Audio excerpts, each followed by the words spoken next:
जातनी आ तू खाली दिन पी पी के भट्टा पे सुतल तल बोला माने खटत यही केकर मेहरारू ना खटनी रे तोर शिकायत हम सबसे करो मरबो ना गलवा से चपलवा ला ले आ भाई तू बढ़ के बोलबा का बढ़ के बोलत है रे त ऐसन इतना बड़ी बड़ी बात करत है आ सबके बोला ले बिकात काहे ना बोलाई आ जाई हां हां काहे नहीं है का पहले करे खले रहना बड़ी मार बन बोलता हूँ लोग बारे में ना वो लोग बहुत शरीफ लोग है चला की ना अच्छा शरीफ हमार और क्या तब काहे कहत है बोलवावे के त का करी सहारी गुरहन देख के हमरा के ना कुफुत हो गइल बाइकन से त कतना तक खड़ देले ई बताओ त आई घर में सगरी काम बाहर से भीतर हमाई ना करतानी तोरो के बा करे वाला अच्छा ई कुल ना चली केतन हम काम करत और थक जतनी कि तहरा के हमारे को काम करे के पड़ी का बताई काम करे के पड़ी रे करबा ना हां कह दे ठीक बा हां पहले वादा करा कि करबा कर लेकिन यो बात कर लाग रही त कर अरे करे लगबा हो आ नहीं त छोड़े लाग रही त छोड़ दे ना ऐसा बात ना हाथ करे वाला बा क्या करे के बा खाली थोड़ी सा ना हां देखबा का बताइयो हमन पैर में बड़ी तेज दर्द करता तनी हमार पैर में दबा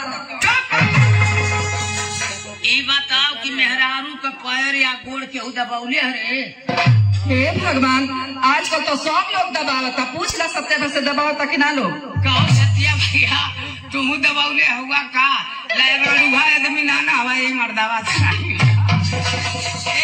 अरे साउंड वाला जोगिंदर भैया से पूछ लो जोगिंदर भैया तू दबावले हवा का मेहरारू का गोड़ अरे भैया तू हरी ले तो बढ़िया तब केहू रड़ुआ ना बा ऐसे कहता रन का के ना कहे के ऐसन बात है ना तू रड़ुआ ना हम उमरत हम अच्छा तब का जनवी का ऐसन के मर्दे लोग आज के जमाना में दबावेला ये कलजू बा ना मेहरारू का गोड़ी लोग ना दबावले हम मेहरारू ही ना लोग का गोड़ दबावले अरे बाप रे बाप ये उल्टा जमाना आज का चल गेल बा ये हमारा राजा का दबाव दो हर जो नहीं त मरबो इतना मार भले के पिटा जेबो तका तू हमार गोड़ ना दबाई बा नहीं रे ना दबाई बा ना दबाई जा बना तेरिया चल तो दइयो ना जलो आ तो से हम गोड़ दबवा लेई तो हमसे देख मैं तो से बियाह कैले हूँ अतमो से शादी कैले है अरे पागल बियाह शादी दोनों एके ना भाई काहे ना ए दबा ना तकड़ो ना दबाई में कह देनी कि ना दबाई त ना दबाई ना दबाई बा नहीं चल ठीक बा अगर हम कसम खातनी अगर असले बाप का बेटी हो असल बाप की बेटी हो तो तारा से गोड़ दबा असल बाप का बेटी हो हाँ तो हम हमार मेहरारू है कि ऐसा कहती और क्या असल बाप का बेटी हो हाँ तो तोसे गोड़ दबवा दे दबवा ले हो